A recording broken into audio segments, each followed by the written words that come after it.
जय श्री राम मित्रों। जब कागभुसुंडी जी श्री राम जी के बाल रूप के दर्शन के लिए अयोध्यापुरी में गए। कागभुसुंडी जी गरुण जी को कथा सुना रहे हैं कि हे पक्षीराज गरुण जी, मैंने अपने जीवन काल में घटित घटनाओं का वर्णन किया।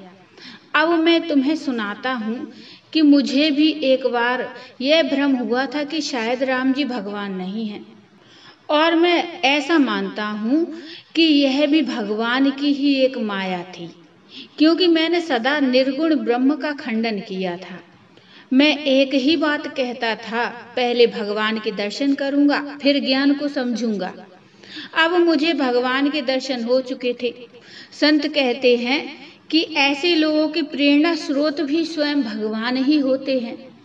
परमात्मा मुझे ज्ञान की अनुभूति कराना चाहते थे, इसीलिए भगवान की उस माया ने मुझे भ्रमित किया, ताकि मैं ज्ञान के माध्यम से भगवान को जान सकूं। ज्ञान का स्थान सबसे ऊपर है। लोमेश ऋषि के आशीर्वाद से आकाशवाणी ने उनके वचनों को सत्य होने की पुष्टि कर दी थी। मुझे यह वरदान मिल चुका था कि मेरे आश्रम के निकट 100 योजन तक माया नहीं व्यापेगी।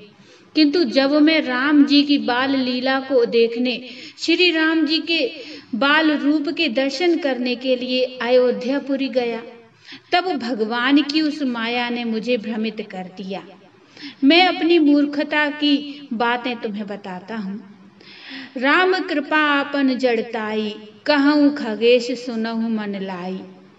जब मैं अयोध्या में श्री राम जी के बाल रूप के दर्शन के आनंद ले रहा था, गोस्वामी श्री तुलसीदास जी महाराज ने श्री रामचरितमानस में कागभुसुंडी जी के माध्यम से भगवान के बाल स्वरूप का बहुत सुंदर वर्णन किया है। कागभुसुंडी जी वर्णन करते हैं, हे पक्षीराज गरुण जी, प्रभु के बाल रूप की सुंदरता का बखान किया नहीं जा सकता। मरकत मणि के समान हरिताभ श्याम और कोमल शरीर है। अंग अंग में बहुत से कामदेवों की शोभा छाई हुई है। मरकत मृदुल कलेवर श्यामा, अंग अंग प्रति छवि बहु कामा। लाल कमल के समान लाल लाल कोमल चरण हैं, सुंदर अंगुलियां हैं, और उन अंगुलियों पर छोटे छोटे नख चमक रहे हैं। तलवे में वज्र अंकुश ध्वजा और कमल के 4 सुंदर चिन्ह हैं। चरणों में छन छन बजने वाले सुंदर खड़ाऊ हैं। मणियों रत्न से जड़ी हुई सोने की बनी हुई सुंदर करधनी है। उदर पर सुंदर 3 रेखाएं यानी त्रिवली है। नाभि सुंदर और गहरी है। विशाल वक्ष स्थल पर अनेकों प्रकार के बच्चों के आभूषण और वस्त्र सुशोभित हैं। लाल लाल हथेलियां और छोटी छोटी उंगलियां और नख और विशाल भुजाओं पर सुंदर आभूषण हैं। बाल सिंह यानी सिंह के बच्चे के से कंधे और शंख के समान 3 रेखाओं से युक्त गला है। सुंदर ठुड्डी है और मुख की छवि की सीमा नहीं है। इतनी सुंदर छवि। कलबल यानी तोतले बचन है। लाल लाल होंठ हैं, उज्जवल सुंदर और छोटी छोटी, ऊपर और नीचे 2-2 दंतुलियां हैं।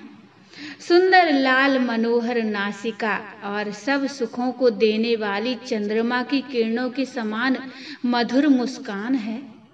नीले कमल के समान नेत्र, ललाट पर गरोचन का तिलक सुशोभित है। भौहें टेढ़ी हैं, कान सम और सुंदर हैं। काले और घुंघराले केशों की छवि छा रही है। पीली और महीन झंगुली शरीर पर शोभा दे रही है। उनकी किलकारी और चितवन मुझे बहुत ही प्रिय लगती है। राजा दशरथ जी के आंगन में विहार करने वाले रामचंद्र जी अपनी परछाई देखकर नाचते हैं और मुझसे बहुत प्रकार के खेल करते हैं। छोटे से कौवे का शरीर धरकर मैं उनके भांति भांति के बाल चरित्र को देखा करता था। लघु बायस बपु धरी धरी संगा, देखऊं बाल चरित बहु रंगा। श्री राम जी ठुमक ठुमक कर आंगन में चलते थे। जहां जहां जाते थे वहां वहां मैं साथ उड़ता था। और आंगन में उनकी जो जूठन पड़ती वह उठाकर खाता था। लरिकाई जहाँ जहाँ फिरही तहाँ तहाँ संग उड़ाऊं, जूठनी परई अजिर महा सो उठाए करी खाऊं। किलकारी मारते हुए जब वे मुझे पकड़ने दौड़ते और मैं भाग चलता, तब मुझे पुआ दिखलाते थे। मेरे निकट आने पर प्रभु हंसते हैं और भाग जाने पर रोते हैं, और जब मैं उनका चरण स्पर्श करने के लिए पास जाता हूँ, तब वे पीछे फिर कर मेरी ओर देखते हुए भाग जाते हैं। आवत निकट हंसई प्रभु भाजत रोदन कराही, जाऊं समीप गहन पद फिर चितई पराई। किंतु जब एक बार मैंने देखा कि राम जी को भूख लग रही है और कौशल्या माता से भोजन मांग रहे हैं, भोजन के लिए राम जी रो रहे हैं, तब मुझे यह भ्रम हुआ कि क्या यही ब्रह्म है, यही परमात्मा है जो जगत का पालन करते हैं, जगत को भोजन देते हैं और स्वयं रोटी के लिए रो रहे हैं। कहीं मैं धोखा में तो नहीं हूँ? जिसे मैं परमात्मा मान रहा हूँ यह कोई साधारण राजा के राजकुमार तो नहीं है। ऐसा मेरे मन में संशय हो गया।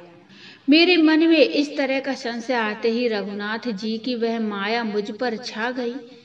एतना मन आनत खगराया, रघुपति प्रेरित व्यापी माया। और उस संशय को लेकर मैं वहां से उड़ा। मन में विचार आया कि कहीं किसी से जाकर पूछूंगा, किंतु बड़ा आश्चर्य कि राम जी की वह नन्ही भुजाएं मेरे पीछे लग गईं। राम जी के वह नन्हे नन्हे हाथ केवल मुझसे 2 अंगुल की दूरी पर थे। मैं जहां जहां गया वहां वहां उस भुजा ने मेरा पीछा नहीं छोड़ा। हे गरुण जी, रामचंद्र जी का सहज स्वभाव है, वे भक्त के अभिमान कभी नहीं रहने देते, क्योंकि अभिमान जन्म मरण रूप संसार का मूल है और अनेक प्रकार के क्लेशों तथा समस्त शोकों का देने वाला है। इसीलिए कृपा निधि उसे दूर कर देते हैं, क्योंकि सेवक पर उनकी बहुत ही अधिक ममता है। हे गोसाई, जैसे बच्चे के शरीर में फोड़ा हो जाता है तो माता उसे कठोर हृदय की भांति चिरा डालती है, जबकि बच्चा फोड़ा चिराते समय दुख पाता है और अधीर होकर रोता है, तो भी रोग के नाश के लिए माता बच्चे की उस पीड़ा को सहन करती और फोड़े को चिरवा ही डालती है। उसी प्रकार श्री रघुनाथ जी अपने दास का अभिमान उसके हित के लिए हर लेते हैं। तुलसीदास जी कहते हैं कि ऐसे प्रभु को भ्रम त्याग कर क्यों नहीं भजते। तो बोलिए जय श्री राम। मित्रों, ये प्रसंग यहीं तक। इससे आगे का प्रसंग बहुत ही रोचक है, वह हम अगले वीडियो में लेकर आएंगे। ये प्रसंग आपको कैसा लगा मुझे कमेंट में बताइए। कमेंट में जय श्री राम लिखिए। प्रसंग अच्छा लगा हो तो लाइक करिए और चैनल को सब्सक्राइब कर लीजिए। मिलते हैं इससे आगे का प्रसंग लेकर, तब तक के लिए जय श्री राम।